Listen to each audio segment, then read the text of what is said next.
Good day, everyone. You are listening to Aurora's podcast, A Filipina's Journey to America. We are hitting episode 8. I believe we are halfway there. And here's Jack's dialogue of the day. Hello, honey, it is me, Jack. Stick around after this introduction. Before we dive down to the story, please continue to support my channel by sharing this video, liking, commenting, and most of all, subscribing if you haven't already. And thank you for following this story. Let's go.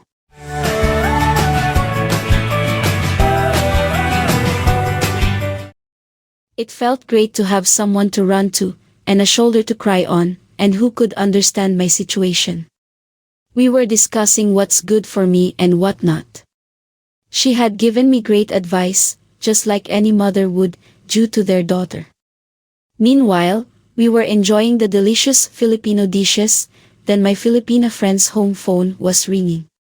My state of mind was instantly back to reality, and I was facing the hardest sentence which now awaits me.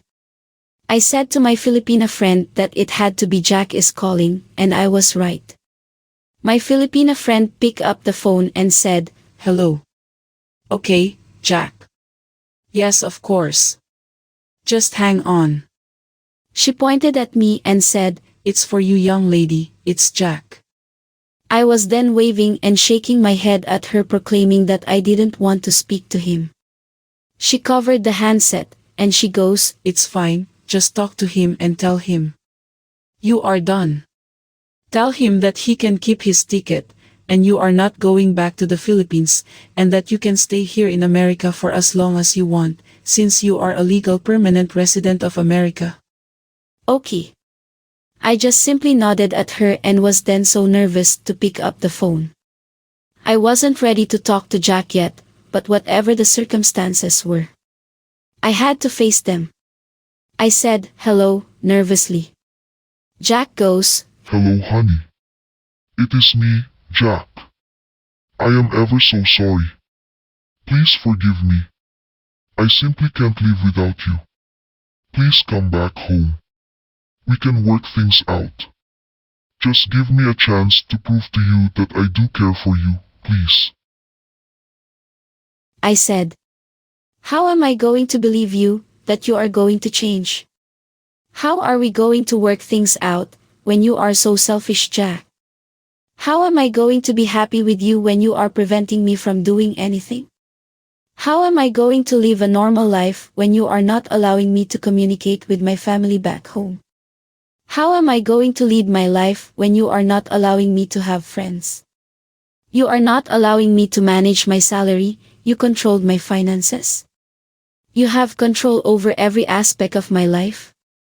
You treat me just like a piece of thing that you own. I'm a human being with a heart, mind, and soul, Jack. You cause me so much grief. How are you going to change this entire thing?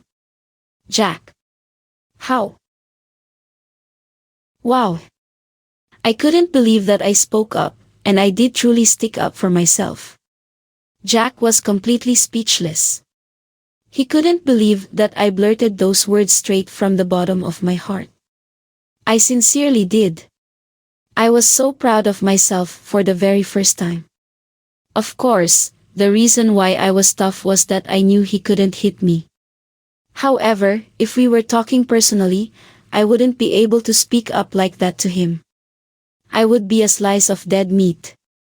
My Filipina friend assured me that everything would be okay. She then told me to go to sleep and not to answer the phone if it rings again. After hanging up the phone with Jack, I felt so relieved that I was finally able to release all of my anguish inside of me. I was torn between staying in America or going back to the Philippines. The next morning came. There was a loud banging at the front door, along with the compulsive ringing of the doorbell. My Filipina lady friend was already in the kitchen preparing some breakfast whilst I was still in bed drooling. I must have been so tired after all the sobbing, the fighting and the yelling with Jack the night before that I dozed off. Someone was knocking on the door from my room. I said. It's open, come on in. It couldn't be Jack. I hoped. The doors was screeching and slowly opening. Good morning, beautiful, rise and shine. Oh my. I felt so relieved that it was just my Filipina lady friend. She goes, get up and let's have some breakfast.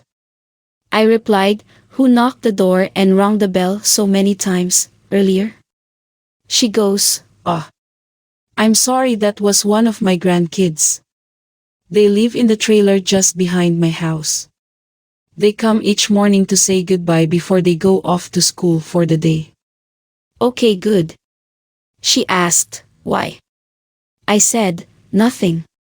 I thought that it was Jack. She goes, do not be afraid of him. He can't hurt you anymore. He will go to jail if he ever puts his hands on you. I thank her for duly being there for me. She was not my close friend, but she was the only one I had. So she then asked me if I made up my mind yet. I said I have no idea. I don't know yet. I have a job here in America, but I am not happy. Jack controls every aspect of my life. I think I would be much happier being with my family. So I think it is best for me to go home. I was sobbing again because I felt that my marriage had failed miserably. This was not I was dreaming of. My Filipina lady friend tapped my shoulder and said softly, honey, my dear. Stop crying. You can stay in my house for as long as you like, and do not worry. Do not ever go back to Jack, he's up to no good. He treated you just like a piece of crap. So if he ever comes back and begs you to come home, tell him, no. You can live without him. However, I am not pushing you. It is your life. If you want to go back home to the Philippines or go back to live with Jack, I will respect your decision. I will be here for you, understand? I was so grateful to have her on my side, especially in my time of troubles like this. Next up. Episode 9. Babe, please look at me and talk to me.